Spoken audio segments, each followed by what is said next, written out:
Hello, my name is Dr. Helma DeVries Jordan, and I'm Associate Professor of Political Science and Chair of the LGBTQ Caucus of the American Political Science Association. At Pitt-Bradford, I serve as Chair of the LGBT Advisory Committee. I am a member of the Administrative Council of the Gender, Sexuality, and Women's Studies minor, and I serve as co-advisor of the Pride Alliance. This is our 10th annual Coming Out for Equality convocation in support of our diverse campus community and National Coming Out Day. This is a day in which we celebrate people coming out as lesbian, gay, bisexual, pansexual, transgender, queer, intersex, asexual, genderqueer, gender fluid, gender diverse, or gender nonconforming. Additionally, it's a day in which we celebrate people coming out as supportive allies of the LGBTQ community. After I speak, you will hear from Dean Cruz and the Pride Alliance leadership. Then we will open the event up for discussion. Coming out of the closet means being true to your identity, living your life authentically and openly, celebrating who you are and how you love, being acknowledged for your identity, being empowered to use your voice to challenge injustice and advocate for LGBTQ rights and inclusion, and reducing the anxiety around constantly having to worry about being outed or inadvertently outing yourself. Everyone has different coming out stories, and the experience varies every single time, depending on how comfortable you are being out, how much you feel like you can trust the person you're coming out to, whether you feel like you chose to share your story or were coerced into it, and whether you feel supported, affirmed, and safe while doing so. Not everyone is out to everyone in their lives, out of desire or necessity, and coming out can be a never-ending process. As a proud member of the LGBTQ community, and as a faculty member who researches activism concerning LGBTQ rights, I have received incredible support from my colleagues, students, and community members. If someone comes out to you, that's a privilege, as it means that they trust you with something that is dear to them and may make them feel vulnerable. Keep in mind that they may have experienced rejection, bullying, or discrimination in the past when they have tried to come out to someone. The most important thing to do as an ally is to let others talk freely, to focus on listening and hearing what they have to say, to be willing to continue learning, and to speak out against intolerance, discrimination, violence, and hurtful language. You can participate in safe zone trainings, host safe spaces for LGBTQ people, participate in advocacy campaigns working to shift policies and public opinion, and attend Pride events. I want to talk with you about a few topics today. 2020 has been a challenging year for everyone, but for LGBTQ people, there has been unique obstacles. For students, the shift in housing arrangements has been difficult, as some have found themselves in situations that are unsafe or non-affirming to their sexual orientation or gender identity. Others have even been forced back into the closet, and still others have faced hostility, homelessness, or financial insecurity. For the broader queer community, the cancellation of many Pride events and closure of affirming queer spaces was disappointing, especially at a time when people needed support and community to cope with isolation, fear, and hopelessness. Nevertheless, many virtual events and gatherings have occurred, including people sharing their coming out stories and supporting one another, that have shown our resilience and made our community visible.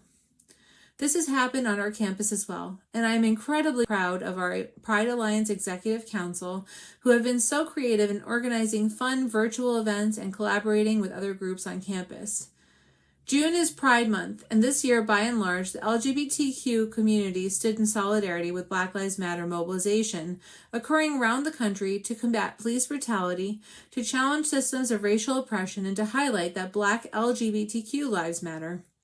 I want to take a moment to address the intersectionality of race and ethnicity in the LGBTQ community. According to Human Rights Campaign, at least 33 transgender or gender nonconforming people have been killed in 2020, a majority of whom were Black or Latinx transgender women.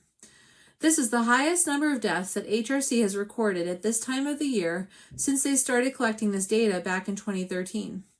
Being an LGBTQ person of color means facing additional layers of oppression that can lead to employment discrimination, inequality in housing, healthcare, education, and marginalization and underrepresentation within both the LGBTQ community as well as communities of color. It is of tremendous importance that the queer community prioritize diversity and inclusion in creating welcoming spaces and continue to show our solidarity with the Black Lives Matter movement. Finally, I would encourage everyone here to vote in the 2020 general election on November 3rd. For LGBTQ people, a lot of issues are at stake, with potential legislation and litigation regarding issues such as gender recognition, discrimination, healthcare access, marriage, parenting, and adoption. Talk to your family and friends about their voting plans and promote civic engagement surrounding LGBTQ rights year-round. Thank you. Now, Dean Cruz is going to talk about her experiences as an ally. Hello everyone, my name is Dr. Michelle Cruz. I'm the Dean of Students at Pitt-Bradford. I want to first start off by expressing my support for the LGBTQ plus community and also for support of the 10th annual Coming Out for Equality convocation.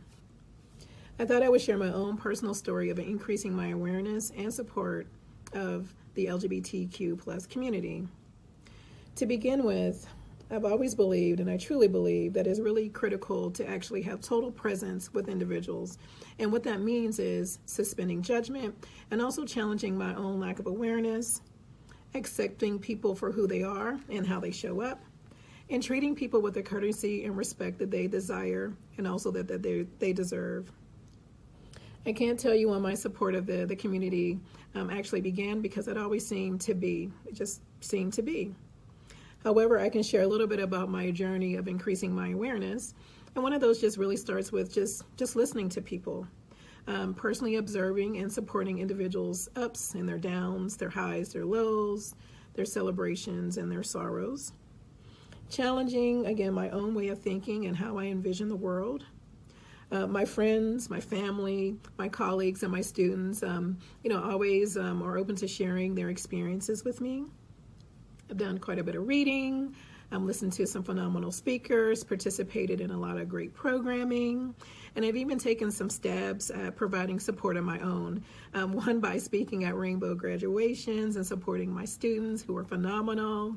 Marching and participating in the Pride Parade, which was fantastic and so much fun.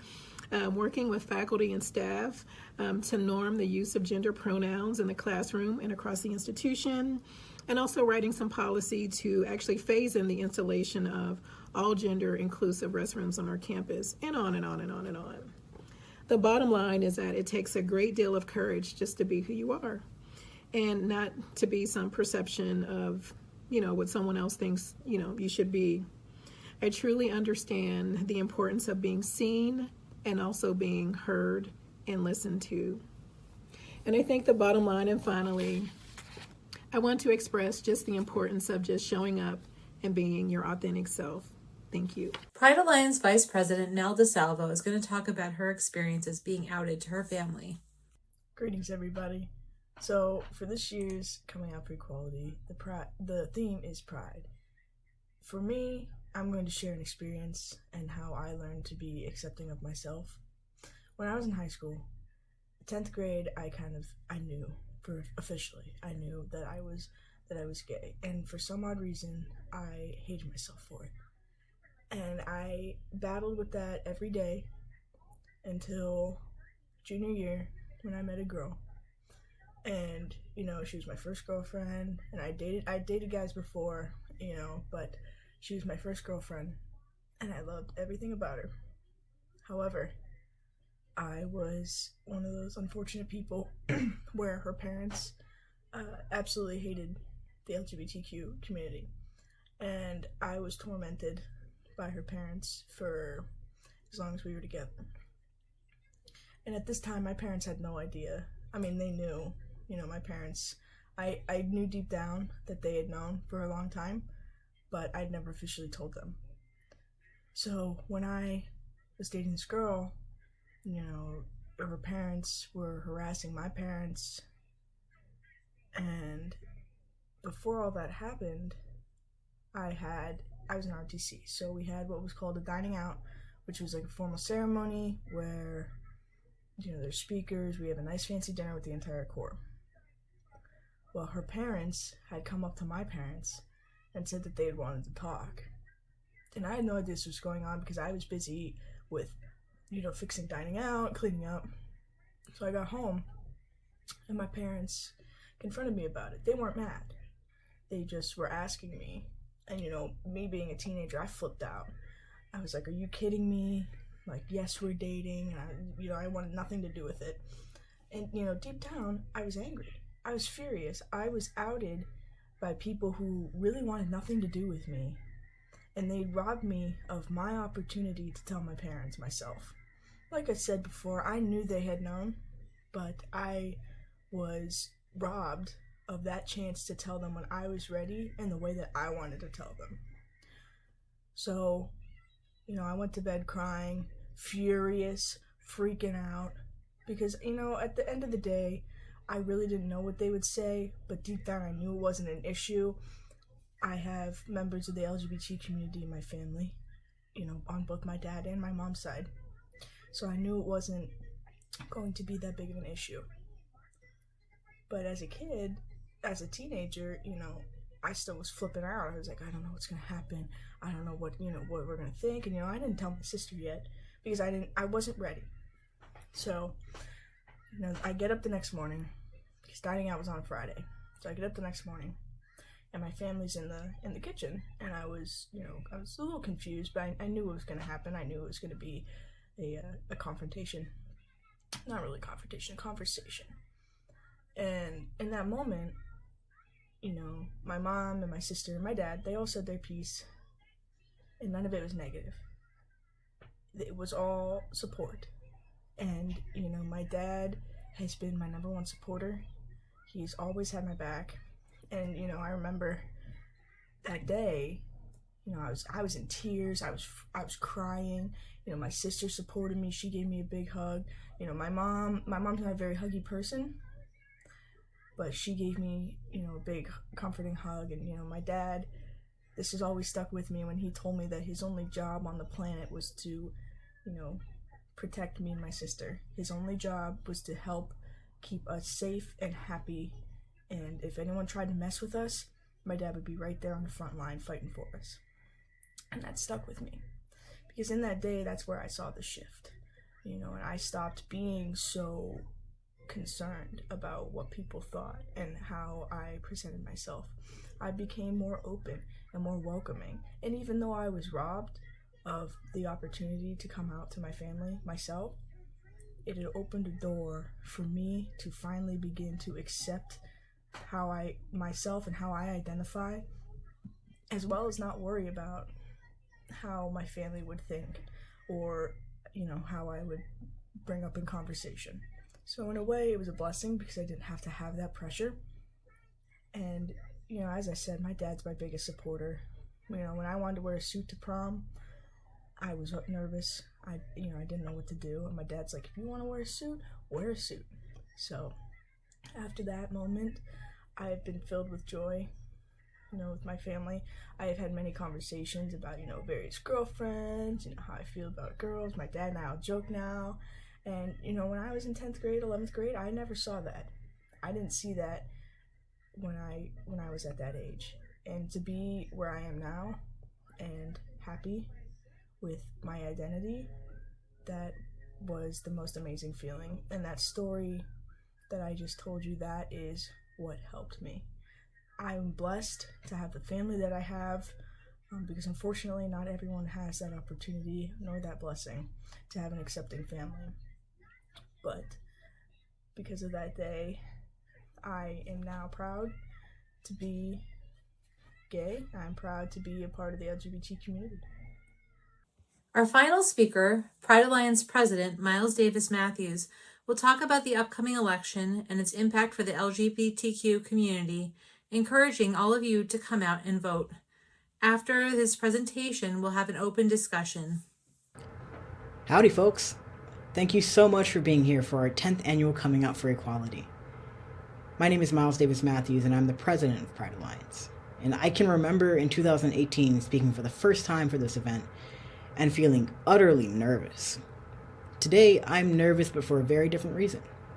We stand on the precipice of great change in this country, and that change is not something we necessarily should be afraid of, because we get to shape what the future looks like with our actions, with our words, and with our bodies. This year, I'm asking you all to come out. That is, I'm asking you to come out and vote. Vote like your life depends on it, because for so many LGBTQ people like myself, it does. So many of us walk around without any understanding of the privilege that it is to turn on the television and not hear your rights as a human being being debated as if you were subhuman. So many of us walk around without giving pause to the reality that politics can truly decide who lives and who dies.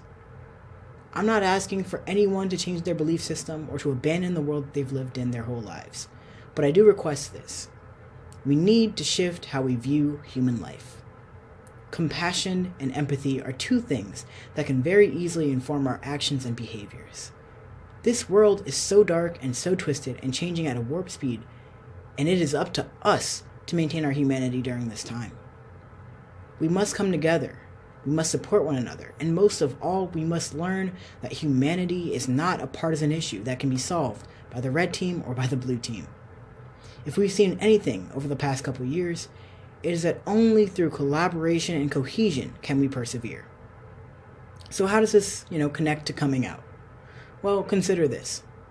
If we can change how we engage with each other, if we can return to compassion and empathy when speaking to one another, I can almost certainly guarantee that coming out, as anything, will be significantly much easier.